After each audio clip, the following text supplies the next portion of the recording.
What's up, everybody? Hey, it's Cameron with Motion Science. And who's here today? Who's here today? Where are you dialing in from? What part of the world are you dialing in from? How are you guys doing on this fine day? It's a little bit chilly here in Florida, I got my sweatshirt on. It's not actually that cold, but it's like, 72 degrees, which when you live in Florida starts to feel kind of chilly, which is funny to say. Hey, for those that don't know me, my name's Cameron. I've been a motion designer for 20 years, over 20 years actually. Started in 1999, just kind of playing around with it.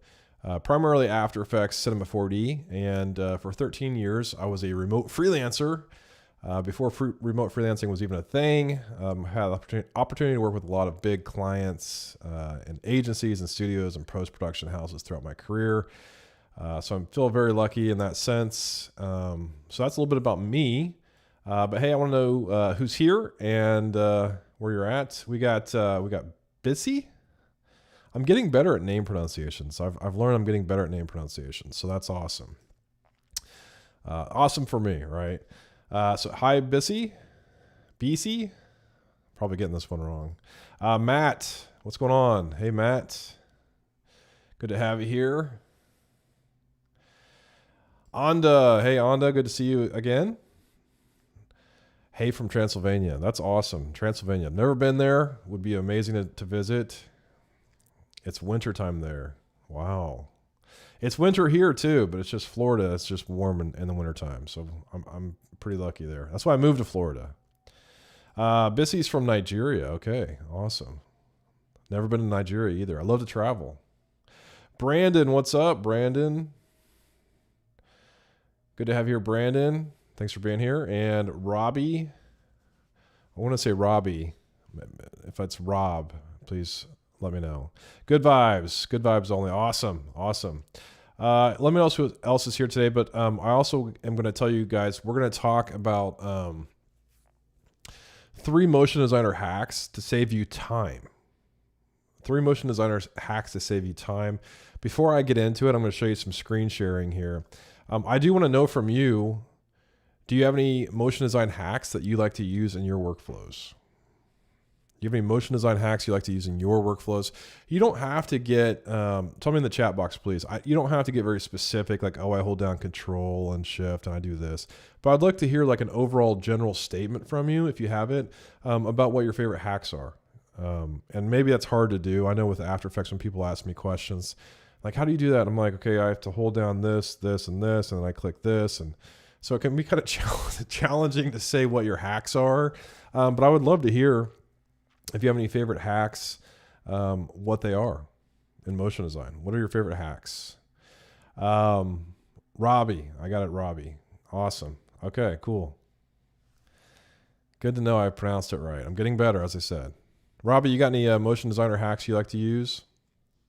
And a hack is anything that just saves you time, right? It can be just something very simple, which is what I'm going to show you today. I'll show you a couple simple things and something that's a little bit more complex. While you're answering that in the chat box, though, I want to let you know I have a free workshop over at motionscience.tv/workshop.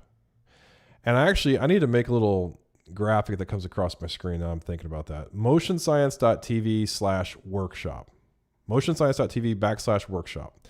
I'm going to show you in this free workshop 7 secrets to cinematic motion design. I've got 7 tips, tricks, and concepts here behind pro-level motion design. Plus, I give you access to a very special offer at the very end of it that you won't find anywhere else for staying around and watching the workshop. So please check it out if you haven't already done so. It's a powerful, powerful workshop that I'm really proud of, and it's very well put together. And it's got a lot of great information in it. Okay, so Robbie, back to our hacks here. Robbie says, I'm always making a control layer, shape layer, in which I put all my colors and sliders. Interesting. Wow, that's awesome. That's one of those hacks that I need to probably do a little bit more for myself and my own workflow. I know what you're talking about, Robbie.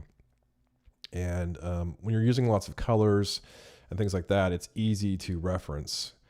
and really change colors quickly. So amazing hack. Thank you for sharing, Robbie. Roz from Dallas. Hey, Roz from Dallas. Good to have you here. Good to have you here. I love Dallas. Jonas. Hi, Jonas. Lloyd. What's going on, Lloyd? Happy to have you here, Lloyd. Lloyd's a longtime motion science student. Robbie also has a branding comp in which I put logos, elements, and pre-comps so I know which elements I got from my client. That's awesome too, Robbie. Wow. I have never heard of a hack like that. Anything to speed up your workflow, right? A branding comp in which I put logos, elements, and pre-comps so I know which elements I got from my client. That's awesome. Yeah, Mark says, Rob, that's a great idea. I totally agree. On the effects console for adding effects, just press command plus space and type the effects. Saves me time and space on screen. On the, I know so many people who use effects console and absolutely love it. I don't know anyone who doesn't like it. And it's funny, I don't have it. I've never used it. I try to stay away from it for when I teach courses and lessons so that if people don't have it, they're wondering, what is that? But yeah, amazing hack. Roz says, use templates from Envato as a starting point. That's a great hack as well. It's a great hack to use for, I found it very useful for my corporate clients when I didn't have to get as creative. Envato elements have gotten so creative though over the years. I stopped using them a couple years ago just because I actually still have a subscription to them though. So I would highly recommend Envato elements. But yeah, it's a great starting point. You can save yourself hours and hours and hours just having those templates to start from. I also like to take multiple templates and bash them together. That's what I call it, bashing, where I take an element from this template and an element from this template and maybe from this one and put them together and make something new. Saves you a ton of time, you know, and the templates are relatively cheap depending on the template. So when you look at what they're going to, let's say they're going to cost you $20, $30, $40, maybe even $50. It's still going to save you time based on your hourly rate, right? What might take you an entire day to do, an entire 10 hours or something, or 8 hours, you can bash together with templates for $100 or less in just a couple hours. Great hack. Blacksmith, Alessandra, what's going on? Longtime motion science student, as well as Mo Murdoch. What is going on? Yo, Mo. Good to have you here. Brandon says the effects console again. Yep. That's a hack. I would say it's a total hack. Also, I use the time remapper to put elements inside so I can place and move them around without going into nesting comps. Now that one I don't. So I use time remapper to put elements inside so I can place and move them around without going into nesting comps. I'm not familiar with that hack, so I'm going to have to look that one up, but it sounds like a good one.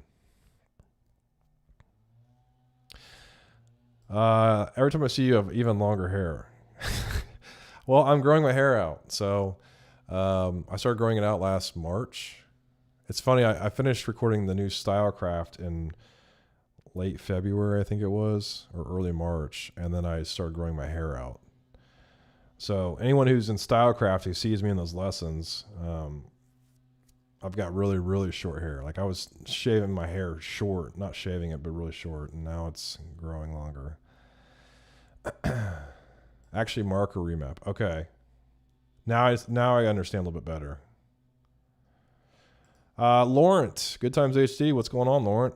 All is good here. You've had some amazing work in the community lately over at Stylecraft. I've just seen it. I haven't commented on it. I've just glanced at it, but I will be taking a look at it very soon. Mark, I try to leave the layer position keyframes untouched so I can always move layers around whenever. Yeah, if you can do that, that's a good hack. I'm a fan of less keyframes is more, and it's easier to control. So like when you get a layer that has so many keyframes, very challenging to move things around. One hack you can do, and I just thought of this, and maybe I'll show this in a future lesson, is you can actually, drag with your cursor over all those keyframes and highlight all those keyframes, and then you can move things in groups with keyframes and they all move together. So great hack, Mark. Thank you. Okay. These are some awesome hacks. If anyone has any more hacks as I'm going through this, I will definitely come back at the end here and read through your hack and put it up here on screen. So thanks to everyone so far who has shared their hack. I really appreciate it. I'm going to dive into my, let's see here. Okay, so my first hack here is a pretty basic one, and a lot of you are probably going to know this one, but there are some people who aren't going to know it. That is a hack where you can easily replace your layer in After Effects very quickly. So you're going to see here, I've got a comp here. This is a project from Stylecraft. And what we're going to focus on is we're going to focus on this film textures dirt layer here. And you can see what it is it's these kind of splotches that pop up here on the side, at the bottom. If I solo this, you can see right there, this is the layer that they're kind of messing around with. And let's say the client doesn't like this layer. Maybe they want more, maybe they want less. So there's an easy way that we can replace this layer within our composition without having to drag and drop more layers and kind of reposition them and all that good stuff. So all we have to do is I'm going to right click on that layer and I'm going to say reveal layer source and project. And it's going to open up my project here in my folder structure. And you're going to see we're using Film Textures Dirt 2. This is from Film Textures by Motion Science, by the way. And we're using Dirt 2, and you can see how it looks here.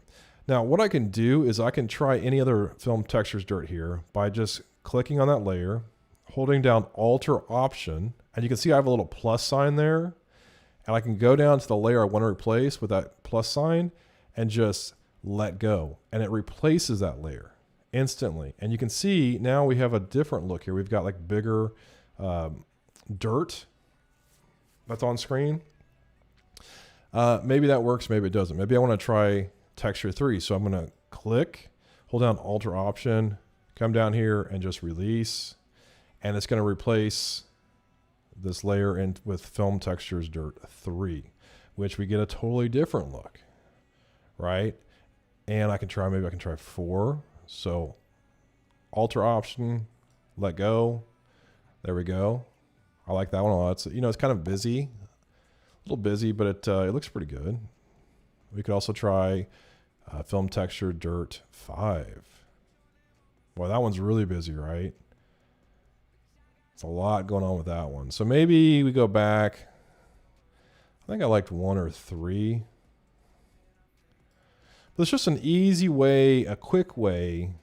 See, 3 is going to work for me. It's just a quick and easy way to replace layers and to see how things look. Now we can do this with any type of layer, except for text. I don't think we can use it for text layers. Text that's just native inside of After Effects. I mean, if you create a text layer here, it doesn't create that layer up in the project window. So it's not possible with that. But like, let's say we want to replace a logo, right? So we're using the Twilight Zone logo. So I can right click and say reveal the source and project. Excuse me. And we're using the Twilight Zone, but maybe for whatever reason, this show needs to be called Eclipse, right? And this is just an Eclipse logo from, I think, the movie Eclipse. And it's a vector layer, it's an illustrated layer. Again, I'm just going to click it, Alter Option on my keyboard, hold down, release. And now it's going to have to, preview itself again. And my software is checking for an update, which that's always so annoying. But you can see, again, the logo, which used to say Twilight Zone, is now instantly replaced with this Eclipse logo, this vector layer. And I can see, okay, instantly, here's logo 1 versus logo 2. And if I could get to preview, it'd be okay. There we go. And I saw that Bissy just asked, does this work for a composition? Yes. So you could, I don't have any pre-comps, I don't think, in here. Let's look. Yeah, no pre-comps within this project or within this one. But if we had, I'm going to probably screw things up here, but let's just try this. So if we took these 4 layers and let's say we pre-composed them, and this is just called, let's call it type. And we're going to have to,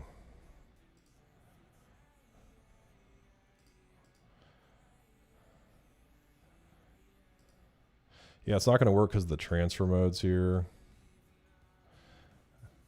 Actually, I probably should, hold on here.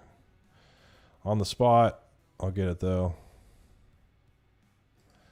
Select all of these. Okay, pre-compose. Call it type. And we'll make sure it's 3D. We'll collapse it. And then, like, let's say for whatever reason,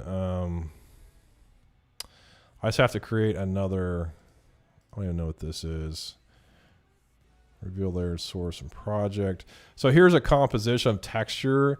And you can see if I select type here and hold down Alt option and bring it down, it does replace it, right? It's in the same 3D position, everything. Now this looks horrible because I replaced it with a texture, but yeah, you can replace with comps, you know, vector files, raster files like JPEGs, anything except for type, like type that's just created within After Effects.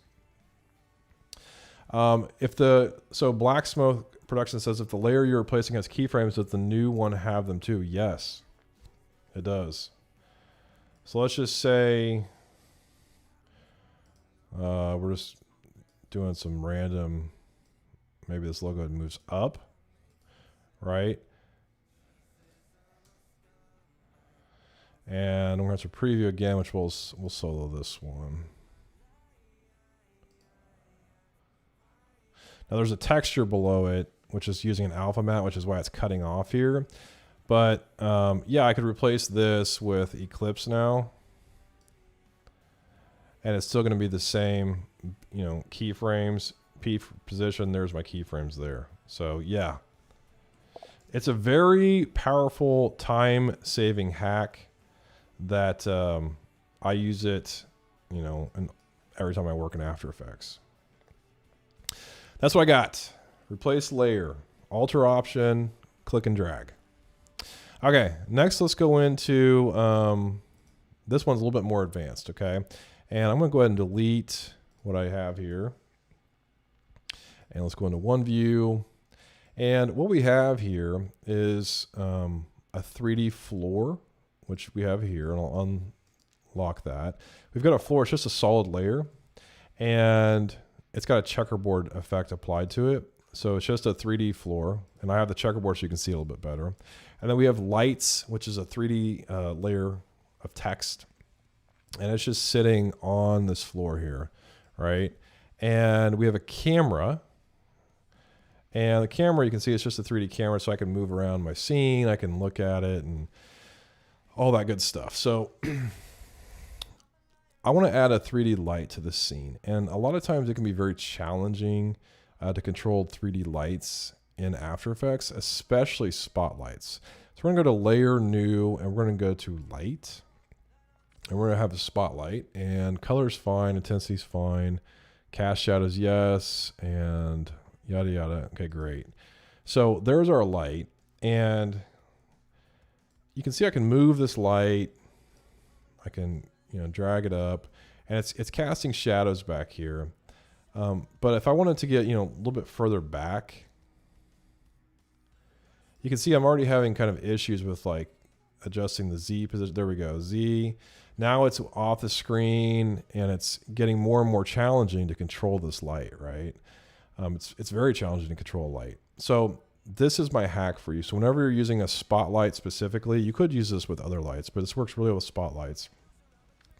What we're going to do is create a new 3D camera, and we're going to call this the, we'll call it the light camera. And we need to make sure that this is a 2-node camera. Now, a lot of times if you follow a lot of my lessons, I always use 1-node cameras. But for this, we need a 2-node camera, and I'll show you why. Click OK. The reason we need a 2-node camera is because we're going to parent this camera to this light, and a spotlight under transform uses a point of interest and it uses position, okay? Whereas a 2-node camera also uses that. It has a point of interest and position. So right now we're looking through the light camera. That's fine and dandy. If I turn it off, you can see we immediately go back to our other 3D camera, camera 1. And that's because this scene is set to active camera. Now, if I was to change it to light camera, we're always looking through the light camera. If we're changing it to camera 1, we're always looking through camera 1. By default, After Effects is active camera. That's how I like to work. So I'm going to turn light camera back on. So that's our default camera now. And what we're going to do is we're going to use an expression to parent our point of interest to our light camera. So all we have to do is hold down Alt or Option and click on point of interest.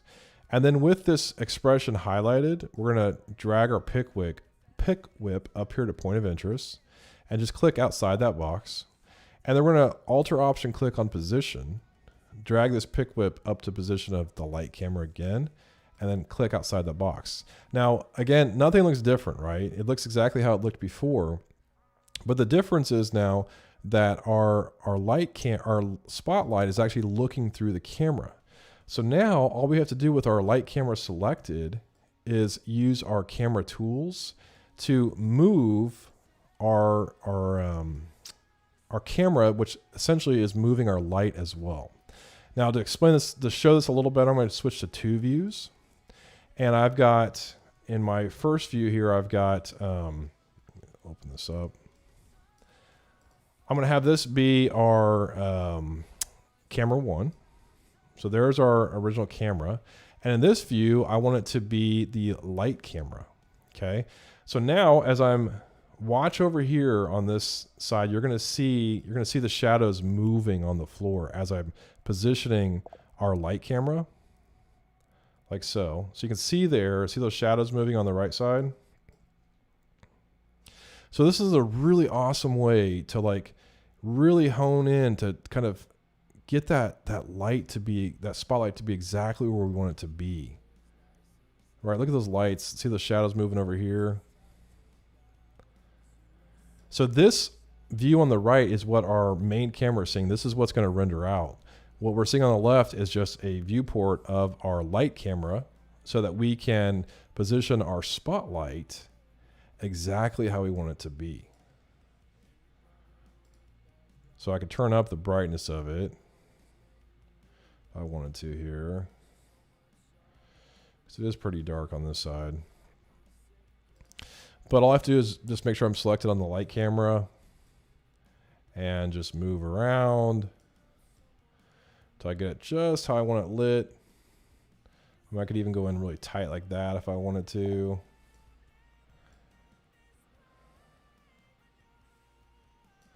So there you go. That's my simple trick for using a 3D camera attached to your spotlight to light your scene. And then here in the final hack for these 3 hacks I want to show you today, this is a new project hack. And how this works is you may have noticed that as I was working on that first project, I've got this folder structure here, okay? And in output, I've got the comps, 1, 2, 3, there's 3 comps like we see down here. We've got a comps folder with pre-comps and working comps.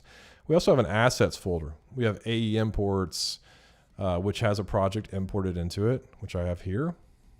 We have audio, if we had audio in our project, and edit, footage for pre-renders, proxies, stock footage. These are all empty right now. We've got a raster folder for things like JPEGs, PNGs, Photoshop files, solids, and we have a vector folder as well. That if you look at the imported project I brought into this project, you're going to see a little bit more of like how there's so many elements inside of these folder structures. It makes things way more organized, right, for your projects. And there's a way that you can make it so that every time you open up a new project, like we're going to do here, I'm going to go ahead and save this one. You can see I instantly have my folder structure here, right? So now I can start importing assets and putting different assets, different elements within these folders. By default, when you open up a new After Effects project, it's just blank. There's nothing there. There's no folder structure, nothing. And you know, you can go through and you can create all the folders, but it takes a lot of time to do that. So what I've done is I started a new project, okay? And within this project, I created these folders. So you just go down here and you click on this little create a new folder icon, and I don't know, what could we add here that's missing? How about music? I would probably put music inside of audio, obviously. So I'm going to drag music into audio. There we go. And maybe we'll do another folder inside there called like VO. Okay. So what I'm going to do is I'm going to set up a project here in After Effects exactly how I want it to be. I'm also going to create a composition, which I happen to call output. It could be called anything you want. It could be called like render, you know, whatever. And I create a composition that's typically, you know, how I like to start my composition. So I like to work at 24 frames a second. So I make this composition 24 frames a second. 1920 by 1080 is a typical size for what I'm working at. If you're working at a different size or different frame rate, you would change that here. And then 10 seconds is a nice starting point. It's actually pretty long for a composition. On a lot of projects I would work on, a lot of times I would work on shots that were, you know, 5 seconds or shorter. But for 10 seconds, great, it works. And what you're going to do is you're going to set up a new project just like this. You can even create multiple compositions here if you want. Pre-comps, you could put one in there, working comps, that kind of stuff. You set up your folder structure exactly how you want it to be, okay? And then what you're going to do is you're going to save that project out. Wherever you want to save it, you're going to save that project out on a hard drive, okay? Wherever you want it to be. Once that project's saved, you're going to come back into your preferences here in After Effects. And under preferences, if we go down a little ways, you're going to see one here called New Project. We're going to click on that one, open it up, and by default, this is not turned on. Okay, so it's off. So you're going to turn this on, and then you're going to select Choose Project Template. And when you select this, it's going to take you, say, where's your project? Where's the one that you just saved out? You're going to find that place, wherever that project is. You're going to select it, and then that's basically all you have to do. Click OK. And now every time you open up a new project, I'm not going to save this one, it's going to open up that project exactly how you wanted it set up with that folder structure. So you could even save assets within this if you wanted to. However you want your projects to always start up, this is how it's going to happen. Like I said, new project, this is off by default. So when I start up a new project, you can see everything's blank. There's no composition here. There's nothing in my project folder. You know, you have to start over from scratch every single time. I would highly advise that you make a project template. That is how you like to start your projects. Turn that on, and now every time you create a new project, boom, you've got your composition there. You've got your folder structure. You are good to go. Okay, so there you go, my friends. That is 3 motion designer hacks that I absolutely love, that I use all the time in my workflows. There's a lot of hacks out there. These are just 3 that I just wanted to pull to show you immediately that I know could save you some time. So what did you guys think? Did you like those hacks? Are any of these hacks ones that you have used before or that you use in your workflow that saves you time as well? I'd love to hear from you. I'm going to look at the comments here, and I've got a guy outside my window blowing the grass as I'm live here. So you can probably hear that. Hopefully not too bad. Let's see here.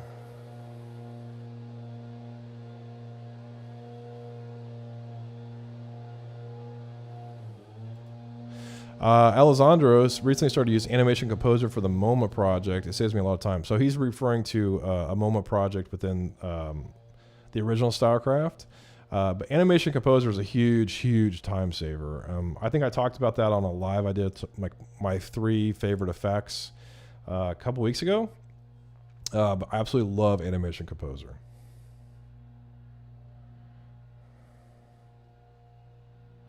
Robbie, if you put a transform effect on an adjustment layer, you can animate everything beneath it, scale, position, etc. Yeah, that's an amazing hack. Yes. Transform effect. You know, I didn't use the transform effect until several years ago. Like for all these years I didn't use it, didn't understand what it was for. That's one of the big things you can use transform for.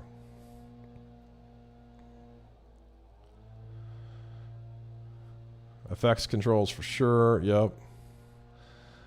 Blender versus Cinema 4D. Yeah, that's. I mean, I don't know if that's a hack per se. That's a software choice. But if you're faster in Blender, then sure.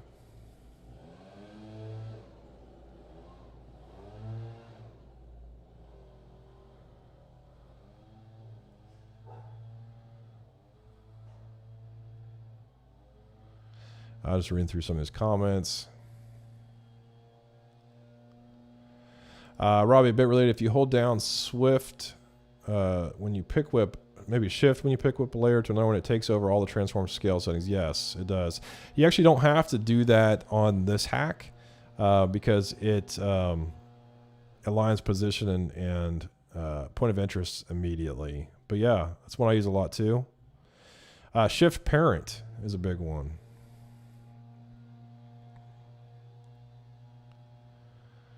Hello, Abby. This is like Cinema 4D use selected camera. Yep. Yeah, I'm going to show a Cinema 4D hack one of these weeks too. That's very similar to this.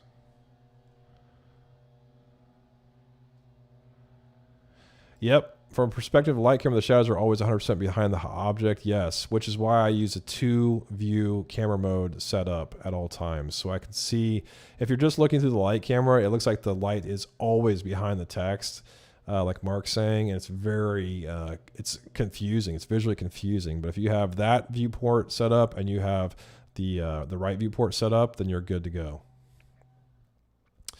Let's see. Yes, Brandon, you can create multiple light cameras, which really changes the game. Absolutely. Grafen? Can we import After Effects projects into a new? Yes, of course. That's what I did in this original project. So, or the original example I showed you. So what I have here, actually, let me open it back up here. Open recent.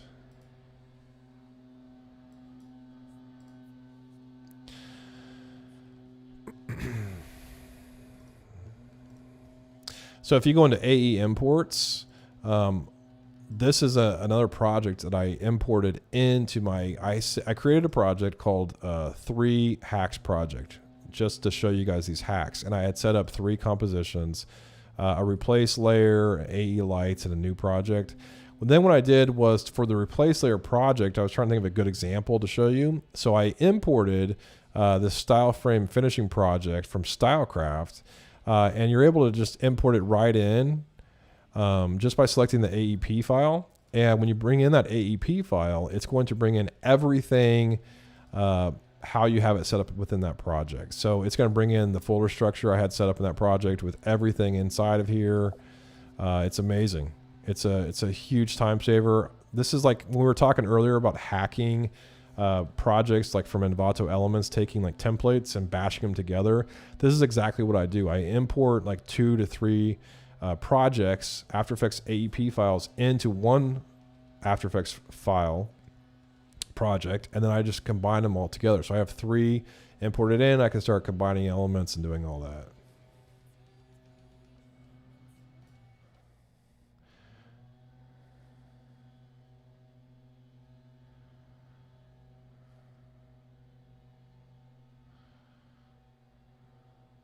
Appreciate it, JW. Thank you. Yeah, Mo uses that all the time. Awesome. Laurent uses the alt drag and the project template. Awesome. I knew about 1, but 2 and 3 are awesome. Okay, awesome, Mark. Awesome. Yeah, Sean learned the motion science tip before from one of the other videos. Yeah, I've got this video out there somewhere. It's one of the earlier videos I made, I believe. I've used replace layers for 2D camera tracking solids. Yeah, that's a great way to use it too. Yeah, when you camera track footage, it creates solid layers, and within that plugin, you can create solids, and you can replace those solids with vector layers, raster images, text, whatever it is. Great, great hack. Onda's using all 3 hacks.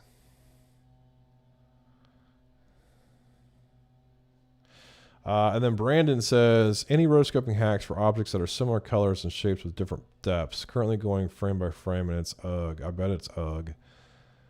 Gosh, yeah. Who likes to rotoscope? Not me. Similar colors and shapes with different depths. I mean, off the top of my head, you could try like making the image black and white, and with that black and white using levels and crushing the whites and blacks, and maybe it will separate the objects. It's hard to know without seeing the project. But really crushing the color, or even keeping it colored and crushing the colors so that there's more contrast between the objects, right? But if they're similar colors, that's going to be challenging. A depth map that pulls it out. So I saw a new script on AE Scripts where it's a depth map extractor. It came out last week. It looks really awesome. It uses AI. I can't remember what it's called, but if you go to their main page, you're going to see it. It's like their newest script, their newest plugin. It pulls depth mats out of footage, and it looks. I've never tried it. It looks great though. And if not, maybe you have to do it frame by frame. I mean, before the Roto Brush tool, that's what we did, frame by frame.